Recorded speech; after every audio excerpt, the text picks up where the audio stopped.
बबरलू धरणे में थी आयो आहियां, हैदराबाद धरणे में बि आहियां, सॼे सिंध में हलां पियो। तव्हां ॾिसो पिया माण्हुनि जो मूड ॿियो अथव। माण्हू तव्हां माण्हुनि खे अंडर एस्टिमेट पिया कयो। सिंध जा जेके हुकुमरान आहिनि ऐं जेके वफ़ाक़ जा हुकुमरान आहिनि, सिंधी छा आहे, सिंधी खे घुमाए लाहींदासीं, सिंधियुनि खे घुमाए था लाहियूं, सिंधी मैनेज थी वेंदा। मैनेज कोन थींदा। माण्हुनि जो मूड ॿियो अथव, तंहिंजे करे माण्हुनि खे एतिरो न पीड़ियो, एतिरो दीवार सां न लॻायो जो माण्हुनि जा हथ तव्हांजे ॻिची में पइजी वञनि।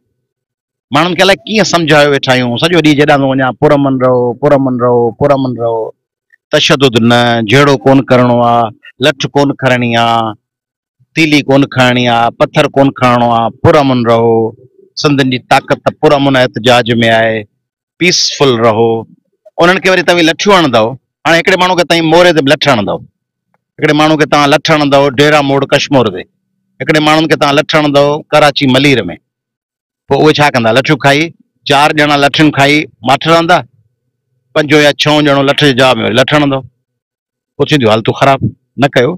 छो था करणु चाहियो? मूंखे सम्झ में नथी अचे त सिंध जा हुकुमरान ऐं वफ़ाक़ी हुकुमरान पुरअमन सिंधियुनि खे मुश्तल छो था करणु चाहिनि। मुश्तल न कयो। बाज़ अची वञो। जिन धरणनि ते कार्रवाई कई अथव, जिन पुलिस अमलदारनि कार्रवाई कई आहे, उन्हनि पुलिस अमलदारनि खे सस्पेंड कयो, उन्हनि खे थाणनि तां हटायो। डेरा मोड़, कंदकोट, कश्मीर ते, क़ौमी अवामी तहरीक जे कारकुननि ते, ॿियनि कॉम्प्रेस कारकुननि ते जिन तशदुद कयो आहे, उन SHO पुलिस अमलदारनि खे गिरफ़्तार कयो।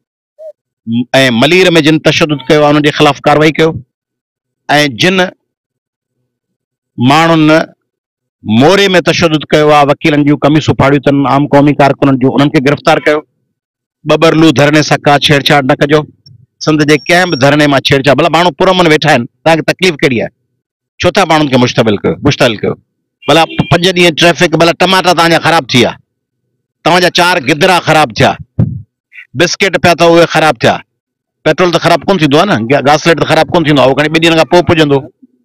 जेकॾहिं टमाटा पटाटा ख़राब थियण खां बचाइण लाइ सिंध जे माण्हुनि खे लठियूं हणंदव, तशदुद कंदव, फायरिंगूं कंदव, उन जा नतीजा सम्झो था छा थींदा? न कयो।